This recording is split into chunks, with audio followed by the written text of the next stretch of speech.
What's up everybody? A while back I made a video talking about different types of immortality in Naruto. And even though it wasn't one of my better performing videos, go check it out now, links in the description, I promised that I'd make a follow-up talking about other immortality jutsu that I didn't have time to get into in the last video. Now I'll start this off by saying that some of the jutsu that I'll be tackling in this video aren't just plain immortality jutsu, but more so jutsu that can be used to undo lethal or life-threatening situations. Jutsu that can be used to surpass the concepts of life and death, which means that I'll be tackling some eye abilities in this video. But first, I'll pick up where I left off in the other video. Arguably one of the most broken and most foul jutsu in Naruto, the Impure World Reincarnation, which is actually classified as a summoning jutsu. Now this is a forbidden jutsu, and understandably so, as the jutsu allows the user to bind the soul of a deceased person to a living vessel through a live human sacrifice. Kabuto implies that some DNA of the deceased person is required to summon their soul. Now you can't revive someone that's been sealed or is trapped somewhere that isn't the afterlife, like the Reaper's belly. The revived ninja cannot be killed, since they're technically already dead, and their body instantly regenerates from any injury suffered.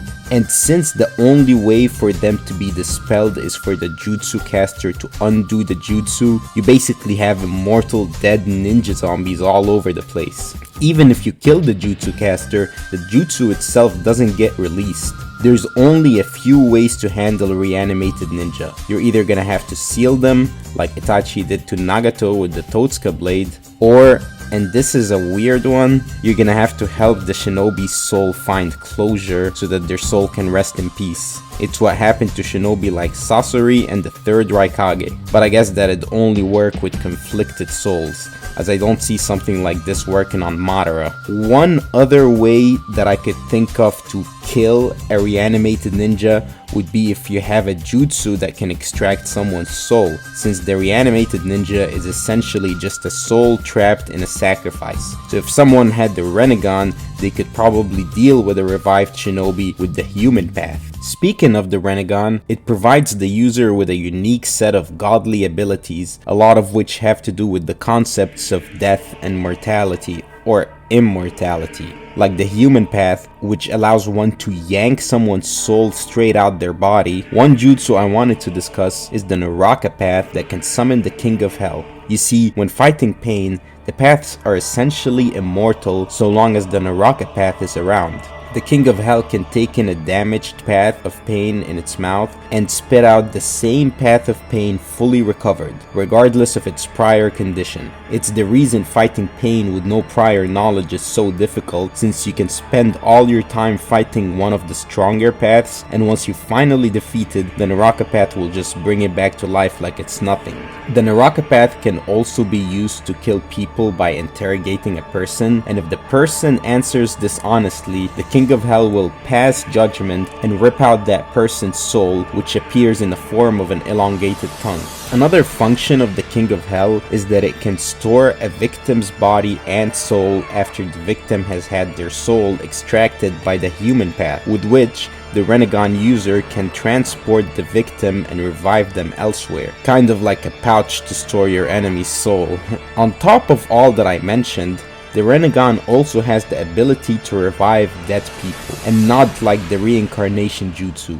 The people brought back by the Rinne Rebirth jutsu are brought back in their original body, flesh and all. It seems like the King of Hell is the one responsible for bringing back the soul, unless if a person's soul is already present in the world of the living, like Madara.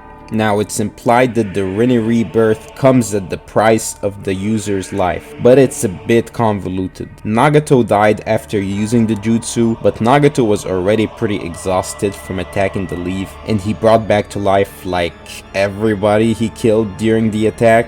Obito was also fine after using it, but Black Zetsu implies that the only reason Obito didn't die was because he was attached to Obito. I will say that based on the information given, it probably does come at the cost of the user's life, as Obito seems to be pretty gone after Black Zetsu detached from him and Naruto had to use his new Jesus powers to bring him back.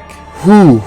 kinda got sidetracked there. But the point is, a Rinnegan user seems to have multiple ways of taking away a life or reviving it.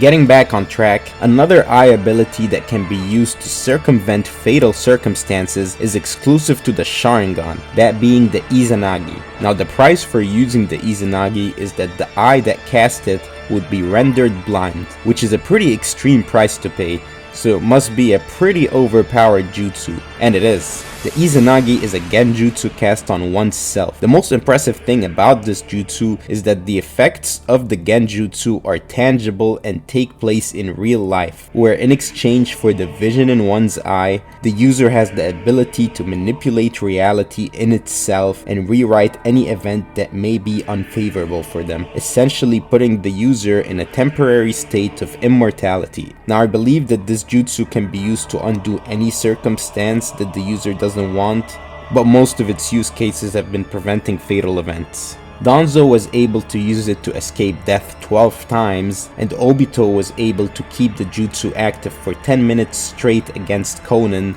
so that any damage sustained by him was erased. What I find impressive is that Madara Uchiha was able to use the Izanagi on a timer so that it activates prior to his death, where he was able to return to life in exchange for his eye. This technique is derived from the sage's creation of all things technique, which can be used to breathe life into inanimate objects. It's how the sage was able to split the 10 tails into 9 separate beasts, each with their own unique personality and abilities, which kinda explains why it's so OP. At first it was stated that one would need both Uchiha and Senju DNA, but according to Itachi, several Uchiha used it in the past, and Madara was able to use it prior to implanting Hashirama's cells into his body, so I don't know. Now, if you thought that all of the abilities I mentioned so far were broken, then wait till you hear this one. When it comes to Six Paths characters, they seem to not abide by the norms. Let's talk about the Sage of the Six Paths, Hagoromo Otsutsuki. Now, while he's not technically immortal, his soul is still around, and it's able to bring back the souls of the other Kage, and even give power-ups to Naruto and Sasuke. So while his body is dead, his soul is still somehow floating around giving people advice and shit. So I guess that's another form of immortality. Naruto, when he receives his Jesus power-up, was able to rescue Might Guy from the 8th gate, literally called the Gate of Death, the one in which Guy pierces his own heart. Yet Naruto was able to revive him with a touch. Naruto was also able to revive Obito after the latter used the Rinne Rebirth. So as long as you have Six Paths Naruto with you, you're practically immortal. Speaking of, Obito, after he was disintegrated by Kaguya's attack, was sent to the afterworld, and he was able to Kamui his way out. Now, Obito explains this by stating that chakra is the energy that connects two worlds, but I assume that since Obito had Six Paths chakra before he died, he was able to transfer his soul between the world of the dead and the world of the living, just like the Sage of the Six Paths. Other than that, I can talk about Black Zetsu. Well, he's not technically immortal since he implies that Kakashi and Minato can kill him, but he did live for like 1,000 years, so maybe he's like Sasori in the sense that he's not mortal to the passage of time. Oh yeah, and Kaguya became immortal after eating the chakra fruit and gaining godlike abilities, apparently. Also, Hashirama and Tsunade's healing or regeneration abilities make them immortal while the jutsu is active, though it's worth mentioning that forced regeneration in Naruto shortens one's lifespan since the cells age faster than usual. And yeah, that's all the immortality jutsu that I can think of. Well, maybe plot armor. Hope you've enjoyed today's video, and make sure you subscribe to my channel. Let's make it to 1,000 subs, you guys. Peace.